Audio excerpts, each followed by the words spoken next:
भारत में जिस राज्य से कोरोना वायरस फैलना शुरू हुआ था, अब वहीं पर एक बार फिर टेंशन देने वाली खबर सामने आ रही है।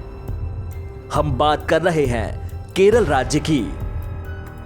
केरल वही राज्य है जहां पर वुहान से लौटे एक स्टूडेंट के रूप में देश का सबसे पहला कोरोना मरीज सामने आया था। अब टेंशन वाली बात क्या है, ये भी आपको बताते हैं।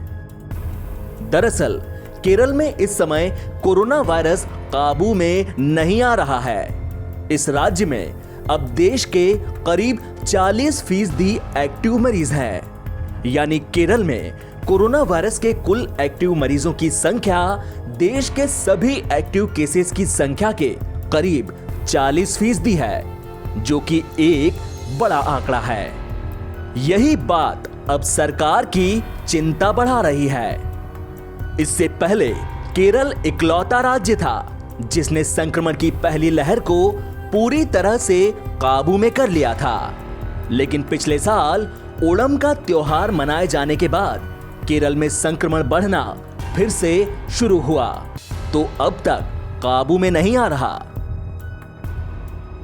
अब देश में हर दिन आने वाले संक्रमितों की नई संख्या में करीब आधे केस अकेले केरल से होते हैं। अगर गुरुवार सुबह के आंकड़ों पर गौर करें तो देश में कोरोना वायरस के कुल 1,89,245 एक्टिव केस हैं। इनमें से 69,695 एक्टिव मरीज सिर्फ केरल में हैं।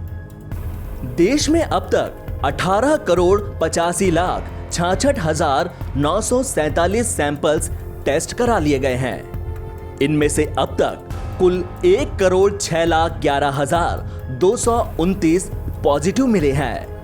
फिलहाल 1,89,245 कोरोना मरीज एक्टिव हैं, जबकि 1,02,65,163 लोग इस बीमारी से रिकवर हो चुके हैं।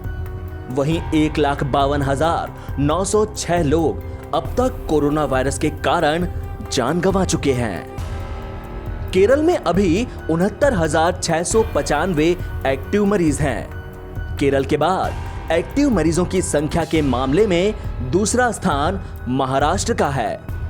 महाराष्ट्र में फिलहाल 46,769 मरीज एक्टिव हैं।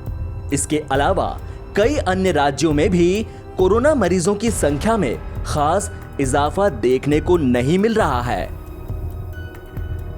बड़ी बात यह है कि जनवरी महीने में जिस केरल में कोरोना वायरस का पहला कंफर्म केस सामने आया था, अब वहीं देश में कोरोना के एक्टिव मरीजों की सबसे ज्यादा संख्या है। वहीं महाराष्ट्र जैसे सबसे ज्यादा प्रभावित हुए राज्य अब दूसरे स्थान पर आ गए हैं।